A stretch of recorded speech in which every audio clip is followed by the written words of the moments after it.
Greenlaw will not practice, groin. Elijah Mitchell, he'll be limited with his knee. Mo Hurst won't practice with his calf. Hufanga won't practice with his knee. Aziz won't practice with his knee. DJ Jones is limited with his ankle. Jimmy Garoppolo, the trainers are taking him out right now to see how much he can do. If he can do some, he'll be limited today. If not, he won't practice. We'll try again tomorrow. Go ahead, guys. Kyle, could you clear something up? You said it was a thumb sprain on Monday, and then after you said that, Adam Schefter and Ian Rappaport both reported that there was more significant damage. One reported a chipped bone, another reported a fracture of the thumb. Can you kind of clear that up and whether surgery is in the future for Garoppolo? Yeah, I've been told he does not need surgery right now. To clear that up, the reason that was worded that way is because that's the way it was worded to me. He does have there's 3 types of sprains, and he has a grade 3 sprain. Since I got to give you guys, I guess, more information to clear up Ian and Adam's tweet. It is a grade 3 sprain. The reason they never mentioned to me a fracture is because that really didn't have much to do with it. When you on the 3rd degree sprain that he has on his UCL ligament, when that is ripped up, it pulled off a little fleck of his bone. And so when there's a bone that has anything off of it, you can call it a fracture, you can call it a chip, you can call it something, but that really isn't what's keeping him out. It's the 3rd degree sprain that he has, but because it's not moving and stuff, he doesn't need surgery, and he has a chance to play this week.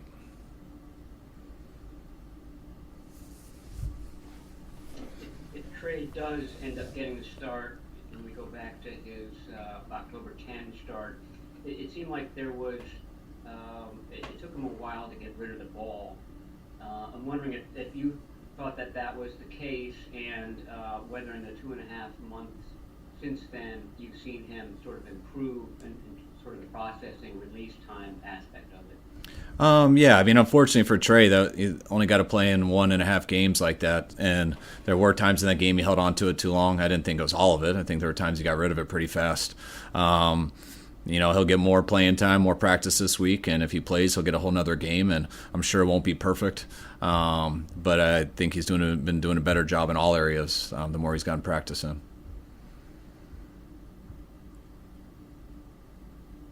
Kyle, how has he just approached these last few days, knowing that Jimmy's tentative, and is he doing more film work, more one-on-one time with certain coaches, any extra passing on the side?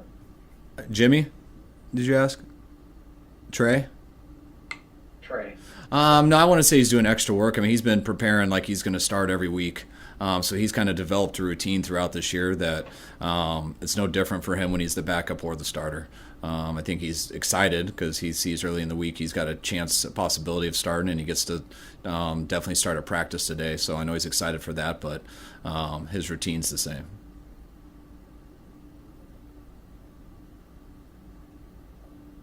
Hey, Kyle, I know you mentioned previously that you guys weren't going to do anything with your quarterbacks in terms of COVID and separating them and things like that. Is that still the case just with Jimmy's injury and the COVID situation? Are you doing anything different on that front this week? Yeah, we did just with Eric. Today, I made the decision last night. I just had us all Zoom today.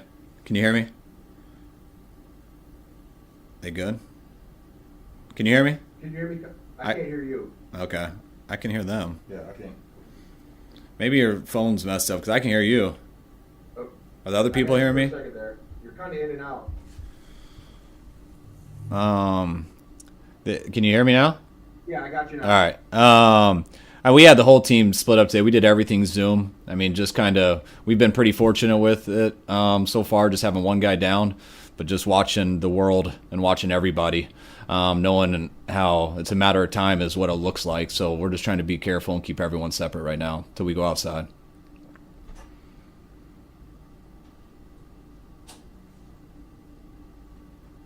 Wondering whether the Garoppolo injury is similar to the one that Lance had in August, which I think involved, maybe a piece of the bone coming off. And no, it's different. That Trey hit on the tip of a helmet and literally chipped a bone off of it. Jimmy tore a ligament, a 3rd degree sprain, which is a tear.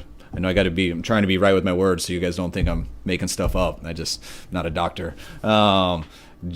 Trey's was more it's ligament damage, and when a ligament gets ripped, ligaments are attached to bones, I'm told, and when the ligament gets ripped up, it can pull off a little bit of bone, and that's the fracture that those two guys tweeted. That's why, however you look at a fracture, it technically is, but it's not about that. It's about the ligament.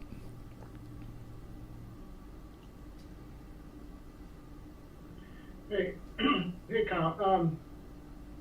Let's say Jimmy cannot play this week. It sounds like this is an injury where maybe with more rest, it could improve. Obviously, without surgery, I mean, he could be in play for the Rams game. Is this accurate? Yes, because because he didn't break the bone. It's stable, is what they're tied. They told me Drew Brees had one in the last few years or something, and his broke, and that's why he had to get surgery. Jimmy's isn't in that spot. It's stable. That's why he doesn't need surgery right now. And I think he's feeling a lot better today than he was a few days ago. That's why he's got a chance this week. And with it being that case, I'm hoping it only gets better with more time, whether that's this week or the following week.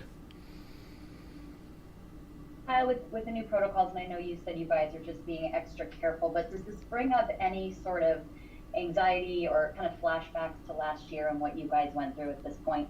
I mean, we always get flashbacks of last year because it was just weird, the month that we spent. And so almost every time talking to you guys on here gives me flashbacks. But, I think it's been different with our team. Like, even the first week we Zoomed back then, it wasn't that big of a deal. It was just the continuous month of it and not being around each other on the road in a hotel.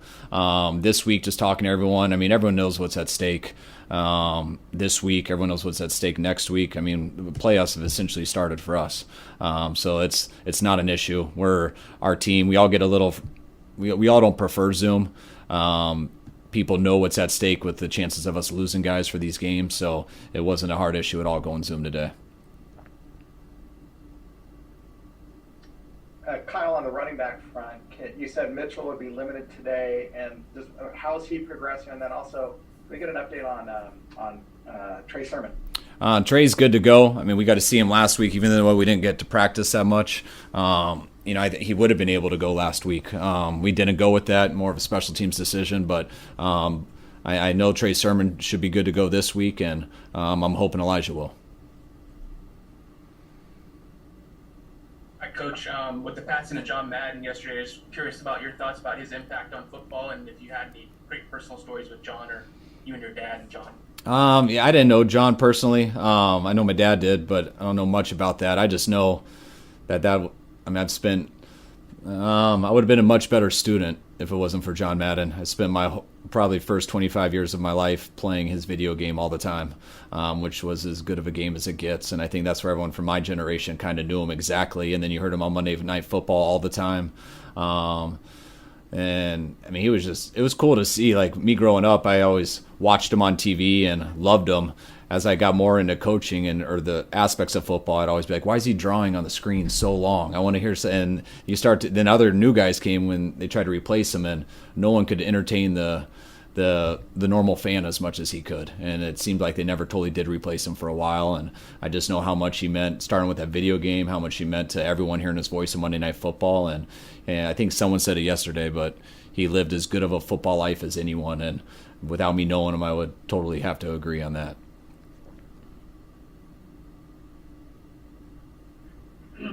I realize this is medical territory, but the fact that Jimmy could function and play relatively well in the second half against the Titans, I guess some adrenaline had to do with that. But does that suggest he could do, from what you've been told, does that suggest he could do something similar this Sunday? Yeah, since I'm not a doctor either, that's the exact same question I asked. They're positive with it being that because of, that it wasn't fully broken in some of the areas comparing to quarterbacks in the past, that he still has a chance. But they said the second half was completely off adrenaline. Jimmy's a very tough guy. And when you're that amped up, and we've had guys do that before, not necessarily with their thumb, but other stuff. And I've had guys finish games, and then you end up finding that they have an ACL too. So the adrenaline those guys have in the heat of battles is different. But that gives you some hope. But they quickly told me that it was real impressive that he made it through that game.